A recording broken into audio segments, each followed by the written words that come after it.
They called him awkward. They said his voice was strange, his clothes unfitting, and his background too humble for greatness. Yet when the United States stood on the edge of destruction, that same man became its unshakable center.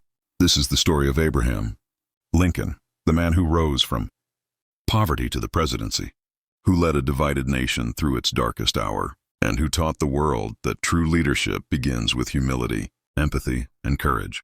The year was 1861. America was tearing itself apart. States were leaving the Union. Families were divided. The issue was not just politics, and it was morality. The question of slavery had cut the nation's heart in two.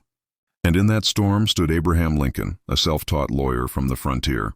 He had lost elections, faced ridicule, and known grief. Yet every failure had sharpened his character. Every loss had taught him endurance. When he took the oath of office, he faced not applause but hatred. Many believed the country could not survive. But Lincoln believed in something greater, the idea that freedom, once declared, must be protected by every generation. Lincoln's presidency was born in crisis. Every decision cost lives. Every choice risked the Union itself. But unlike most leaders, he didn't chase popularity. He sought purpose.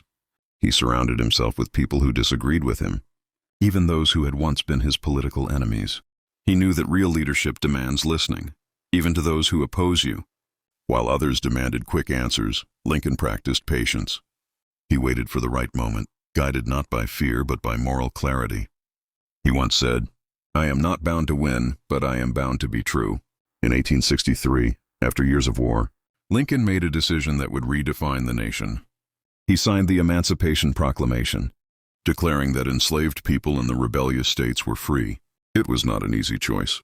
It risked his presidency and intensified the war. But for Lincoln, freedom was not negotiable. He understood that the Union could not stand half slave and half free. That single act transformed the Civil War into a fight not just for survival, but for human dignity. And through that act, the conscience of America began to awaken. Lincoln was not a general in uniform. His greatest weapon was his voice. He spoke to people's hearts with honesty, compassion, and hope. At Gettysburg, standing on a battlefield soaked in blood, he spoke only 272 words. Yet those words reshaped the meaning of democracy forever. That government of the people, by the people, for the people, shall not perish from the earth.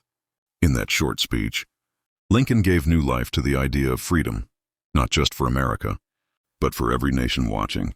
Even across the Atlantic in Britain, those words echoed, reminding the world that democracy was not born of power, but of principle. Behind the leader was a man of immense sorrow. He lost 2 sons. He suffered from deep depression.